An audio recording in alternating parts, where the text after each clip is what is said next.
नमस्कार मित्रांनो, सुख म्हणजे नक्की काय असतं या मालिकेच्या येणाऱ्या भागामध्ये आपल्याला पाहायला मिळणार आहे की शालिनी सोमाला म्हणते की आता ती वेळ आली आहे की नित्याच्या जवळच्या व्यक्तीची पुन्हा एकदा बळी द्यायची आहे। सर्वजण पावनीच्या दुःखामध्ये आहेत, त्याच्यामुळे आता हीच योग्य वेळ आहे। इकडे आदिराज आणि नित्याने सुद्धा राजमाला शब्द दिलेला असतो की तिच्यावर झालेल्या अन्यायाचा ते बदला घेणार आणि शालिनीच्या डोळ्यामध्ये मरणाची भीती तिला दाखवणार।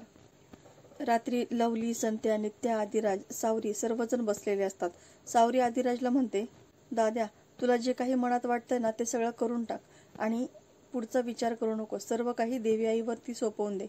आदिराज म्हणतो की हो, आता शालिनीला मरणाच्या दारामध्ये उभं करावंच लागणार, असं म्हणून ते सर्वजण प्लॅन आखतात। इकडे शालिनीने आश्रयाने दिलेल्या गोळ्या खाल्लेल्या असतात।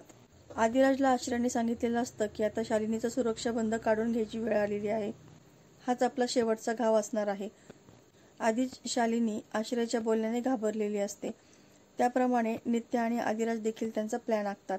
दुसऱ्या दिवशी सकाळी ठरलेल्या प्लॅनप्रमाणे सोमाला ते रेस्ट हाऊसच्या बाहेर पाठवतात। संत्या आणि सावरी वेषांतर करून रेस्ट हाऊसवरती प्रवेश करतात। शालिनीच्या हातामध्ये गण असते आणि ती स्वतःच्याच नादामध्ये असते।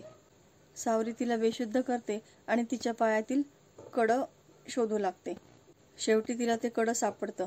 कडं घेऊन ते बाहेर निघणारच तोच सोमा त्या ठिकाणी आलेला असतो। बाहेर उभा राहिलेला आदिराज आणि नित्या पटकन फोन करून त्यांना त्याचा इशारा करतात। सोमा आत जाईपर्यंत सावरी आणि संत्या तिथून निसटलेले असतात। तो शालिनीला बेशुद्ध अवस्थेमध्ये पाहतो आणि तिला उठवण्याचा प्रयत्न करतो। शालिनी जेव्हा शुद्धीवरती येते तेव्हा तिच्या लक्षात येतं की तिच्या पायामध्ये सुरक्षा बंद नाही। ती खूपच घाबरते। आता माझं सुरक्षा बंदच नाही याचा अर्थ मी आता मरणार या भीतीने ती खूप कासावीस होते। तिथेच पडलेली गन ती सोमाला उचलायला सांगते आणि सोमा मार मला असं बोलते। सोमा घाबरतच ती गन उचलतो आणि तिच्यावरती रोखतो।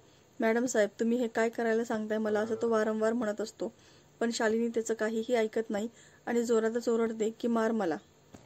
आणि सोमा खरोखरच गनचा ट्रिगर दाबतो आणि मित्रांनो खरंच सोमाने जेव्हा गोळी चालवली ती गोळी शालिनीला लागली का की गन ती रिकामीच होती, की हा सर्व आश्रयाच्या गोळ्यांमुळे झालेला भास होता।